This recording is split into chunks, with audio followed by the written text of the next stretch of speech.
Nouvelle session de l'information sur Eden Télévision. Mesdames, Messieurs, bonsoir et bienvenue au sommaire de cette édition. Victoire pour Tozé Agbosaga qui avait saisi avec d'autres contrôleurs de police la Cour suprême pour demander le retrait du grade de général à l'actuel directeur général de la police républicaine et à son prédécesseur. L'institution vient de leur donner raison. 170 ans, c'est la peine encourue par Julian Assange aux États-Unis pour publication en 2010 de documents militaires confidentiels. Et l'événement de cette matinée, bien évidemment, c'est la démission de la première ministre britannique Theresa May qui regrette de n'avoir pas mis en œuvre le Brexit. Elle quittera ses fonctions de chef de parti le 7 juin. Eh bien, ce sera tout pour les titres.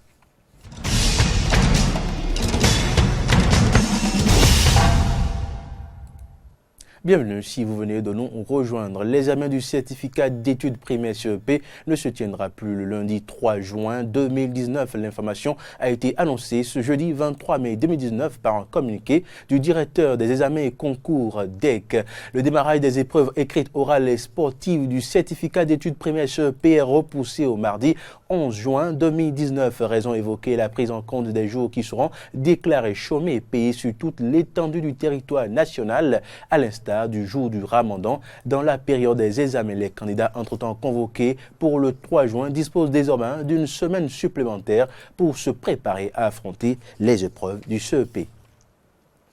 Coup de tonnerre dans le rang des forces armées béninoises. La chambre administrative de la Cour suprême du Bénin a annulé ce jeudi matin 23 mai 2019 l'acte de nomination de Louis-Philippe Ronléon et Nazaire Ronnonkpe en qualité d'inspecteur général de la police.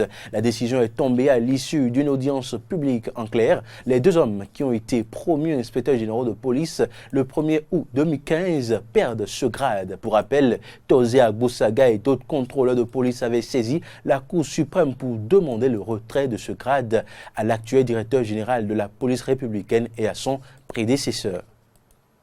Dans tout autre registre dans cette édition, le dragage de sable perturbe les populations de Djekpota, un quartier où plusieurs sites de dragage sont installés et le transport du sable par les camions rend impraticable la voie principale. C'est un constat fait par Linda Kao et Romaric Devochi, dit par Roland Kodjo Toninkes. Kota, un petit quartier situé dans l'arrondissement de Godomé, commune d'Abomey-Calavi. Ici, plusieurs sites de dragage de sable sont exploités. Une exploitation qui serait autorisée par le gouvernement, nous confie un des promoteurs.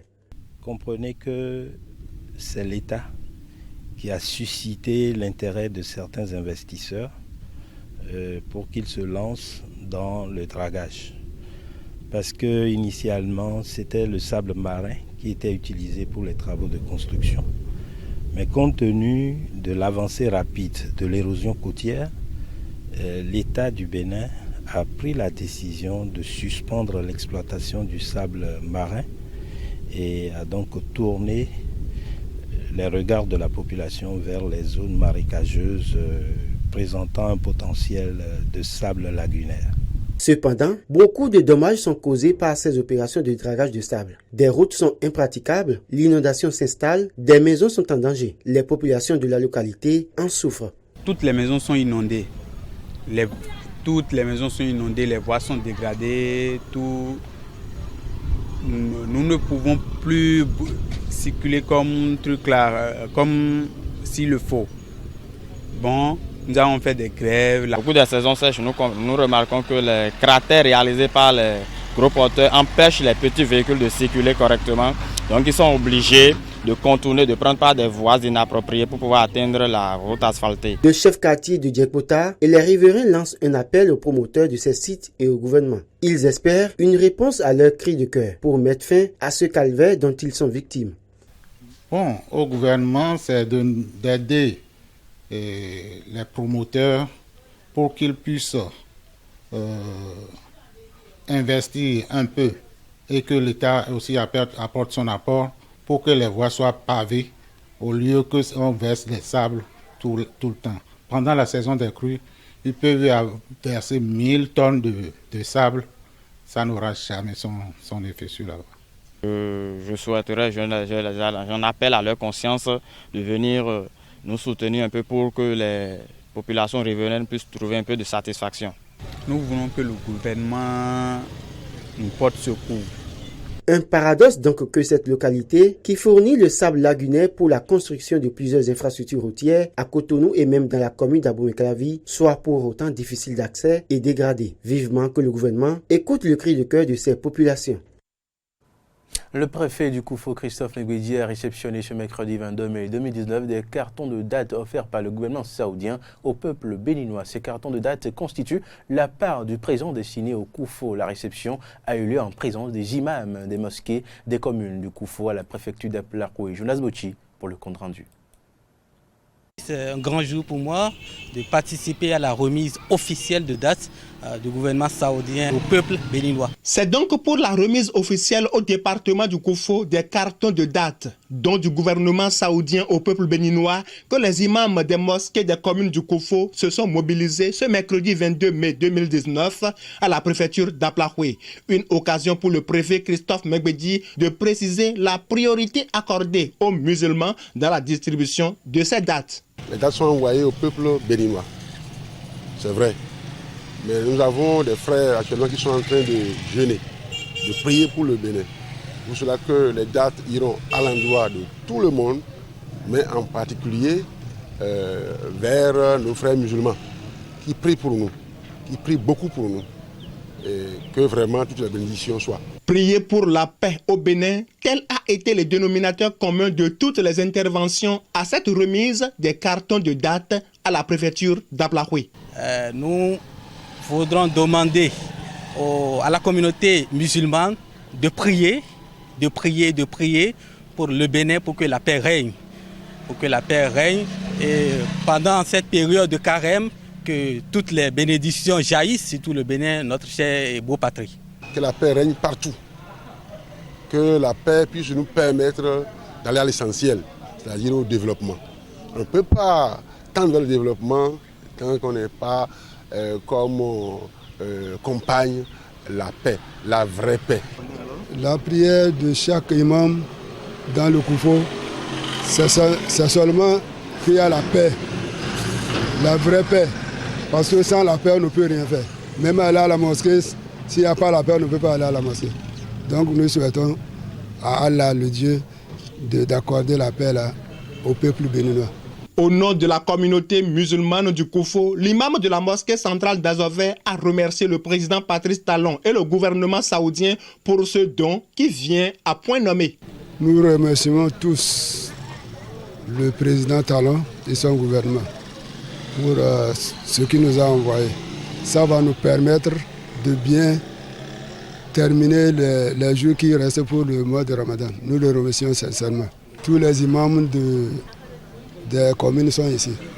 Ils vont bien partager ça pour que tout le monde en trouve. Le préfet Christophe Megbedi a également profité de l'occasion pour souhaiter un béni mois de Ramadan à tous les musulmans du Koufo et ceux du Bénin entier. En interactualité sur le continent au Soudan, les manifestations se poursuivent pour que l'armée quitte le pouvoir. L'information en commentaire sur image. Soudan, des milliers de personnes se sont à nouveau réunies cette nuit devant le siège de l'armée à Khartoum, la capitale. Objectif, accentuer la pression sur les militaires pour que le pouvoir soit transmis aux civils. En Grande-Bretagne, le Brexit a finalement emporté la première ministre qui a annoncé ce vendredi sa démission. C'est devant la célèbre porte noire du 10 Downing Street que la première ministre britannique a tiré les conséquences de la perte de confiance et de la défiance de ses ministres et des députés conservateurs. Elle partira de ses fonctions et contre son gré le 7 juin, car n'ayant pas pu mettre en œuvre la volonté des électeurs anglais qui ont décidé par référendum de quitter l'Union européenne. Angers annonce sa démission du poste de Premier ministre. Elle devrait quitter ses fonctions le 7 juin prochain. Theresa May qui dit regretter ne pas avoir obtenu de Brexit. Une déclaration qui intervient après un entretien avec le responsable du Parti conservateur. Et c'est en pleurs que Theresa May a conclu son discours. Peut-on forcer ses salariés à travailler le dimanche? Le refus de 2 employés d'un hypermarché en Bretagne, en tout cas, conduit à leur licenciement. Les deux ont annoncé leur volonté de porter plainte devant le conseil de prud'homme. Nous sommes en France. Reportage Thomas Bonnet. Je me trouve devant un hypermarché Cora comme il en existe des dizaines d'autres en France. Mais celui où je me trouve, à Saint-Malo, a fait la une des médias ces derniers jours. 2 salariés de l'enseigne ont été licenciés pour faute grave. Ce qui leur est reproché, c'est d'avoir refusé de venir travailler un dimanche. Un motif que les 2 salariés contestent et nous avons rencontré l'un d'entre eux, Julien, 32 ans. Sur le coup, forcément, ça fait bizarre. Quand on a l'habitude de se lever, d'aller voir ses collègues, de travailler avec pendant 8 ans, forcément du jour au lendemain de se dire qu'on a été licencié, que derrière il va falloir retrouver autre chose, se réhabituer à un autre environnement, forcément sur le coup c'est pas évident. J'ai toujours dit que c'était par principe, que le dimanche, comme j'avais dit à l'entretien qu'on avait tous eu, que moi j'avais autre chose à faire. C'était le seul jour où entre guillemets on pouvait profiter. Moi je fais du sport le dimanche. À Rennes, François Macaire, juriste à la CFTC, a pris le dossier en main. Contrat de travail à l'appui, il certifie que les 2 salariés n'avaient aucune obligation légale autour du travail dominical. Si vous travaillez le dimanche, vous avez le droit à un jour de repos dans la semaine. Donc c'est-à-dire que non seulement ils n'ont pas le droit de vous imposer ça parce que c'est pas marqué dans le contrat de travail que vous devez travailler le dimanche, mais en plus, quand vous êtes sur quand vous venez travailler le dimanche, un jour de repos, eh bien, le mardi, par exemple, vous serez dans votre canapé. Là, tout le monde s'en fiche, quoi. C'est-à-dire que quand tout se passe le dimanche, vous, le mardi, vous serez disponible. Donc il y a déjà un mouvement qui est en train de se mettre en place, où les salariés disent « On a compris, vous nous avez bien eu en nous faisant croire que nous devions travailler. Maintenant, on comprend que nous pouvons travailler.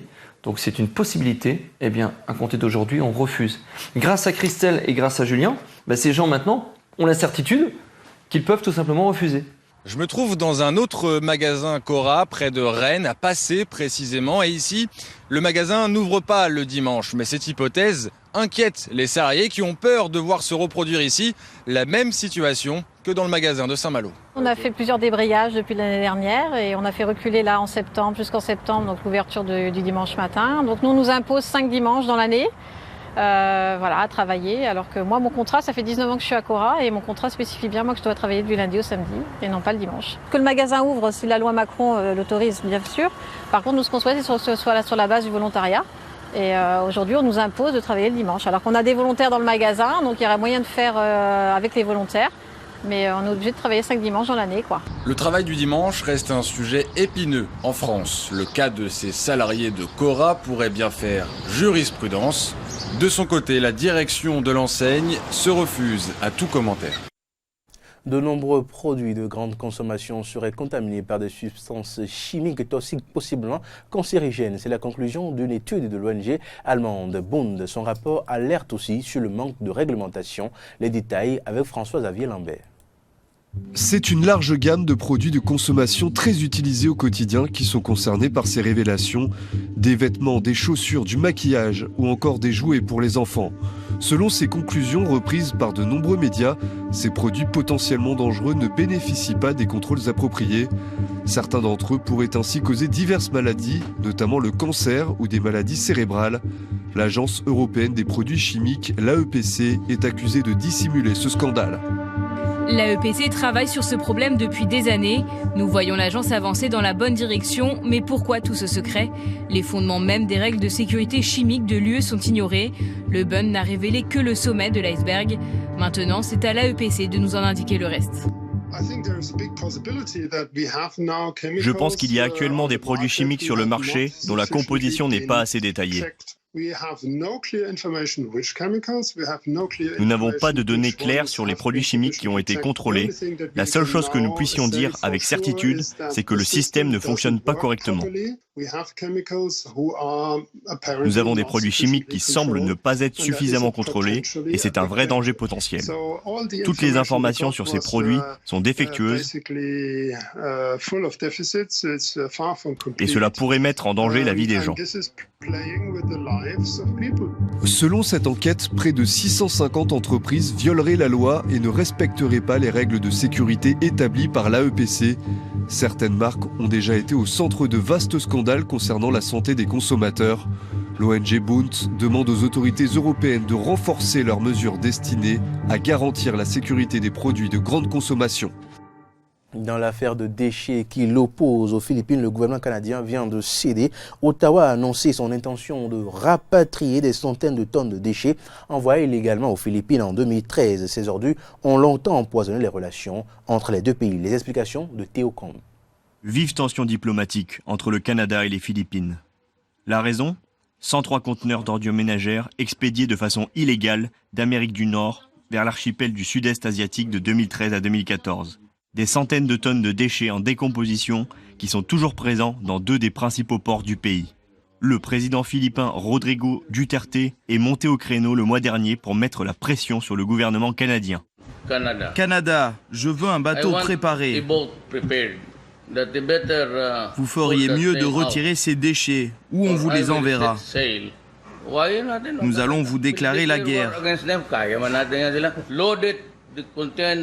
Chargez les conteneurs avec un navire et informez le Canada que les déchets sont en chemin. Tenez-vous prêts pour une grande réception. Préparez-vous et tenez-vous prêts à les célébrer parce que vos déchets reviennent chez eux. Des annonces belliqueuses qui se sont accompagnées la semaine dernière par le rappel de son ambassadeur et de ses consuls généraux. Des déclarations en forme d'ultimatum, massivement soutenues par la population philippine. Pour le gouvernement canadien, qui se dit progressiste, qui est un pays industrialisé, un pays riche, qui se dit le maître des relations diplomatiques, qui a une bonne image, c'est un problème très simple à régler. Et pourtant, il ne bouge pas le moindre petit doigt pour régler ce problème. Et cette offensive du gouvernement philippin a fini par payer. Le Canada a cédé ce mercredi et accepte de rapatrier ses déchets.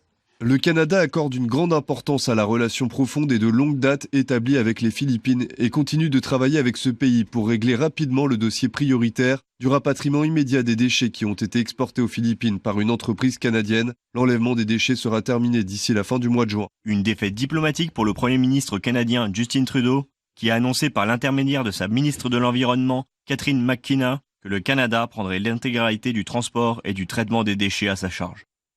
Ça, 70 ans, c'est la peine encourue par Julian Assange aux États-Unis. La justice américaine a inculpé hier le lanceur d'alerte de 17 nouveaux chefs d'accusation. Il lui est reproché d'avoir mis en danger la vie de nombreuses personnes en publiant en 2010 plusieurs documents militaires et diplomatiques. Katia Briand pour le reportage. Divulgation d'informations relatives à la défense nationale, complot, association de malfaiteurs, les nouvelles charges qui pèsent sur Julian Assange sont lourdes. Les États-Unis reprochent à l'Australien la publication en 2010 par Wikileaks d'environ 750 000 documents militaires et diplomatiques. Ils l'accusent aussi d'avoir comploté avec l'ex-analyste militaire Chelsea Manning et est soupçonné de l'avoir aidé et incité à obtenir des informations confidentielles. Ces nouveaux 17 chefs d'inculpation ont immédiatement attiré les foudres des défenseurs de la liberté de la presse, à commencer par Wikileaks. C'est de la folie. C'est la fin du journalisme sur les sujets de sécurité nationale et la fin du premier amendement. Les accusations contre Assange sont tout aussi dangereuses pour les journalistes américains qui découvrent les secrets d'autres pays. Si les États-Unis peuvent poursuivre un éditeur étranger pour violation de nos lois sur le secret, rien n'empêche la Chine ou la Russie de faire de même. Les accusations portées contre Julian Assange en vertu de la loi sur l'espionnage constituent une menace directe pour la liberté d'expression et le journalisme d'investigation qui sont menacés lorsque des personnes qui informent le public sont poursuivies pour avoir sonné l'alarme. Pour les États-Unis, la question de la liberté de la presse ne se pose pas. Julian Assange n'est pas considéré comme journaliste par le ministère de la Justice. Le ministère prend au sérieux le rôle des journalistes dans notre démocratie. Mais Julian Assange n'est pas un journaliste. Aucun journaliste responsable ne publierait sciemment les noms des sources confidentielles en zone de guerre, en sachant que cela les exposerait au plus grand danger. Les nouveaux chefs d'accusation peuvent entraîner des peines de 10 ans de prison chacun. Cumulées, Julian Assange encourt jusqu'à 170 ans de prison. C'est la fin de ce journal. Merci de l'avoir suivi. Nos informations se poursuivent sur notre plateforme numérique. Merci.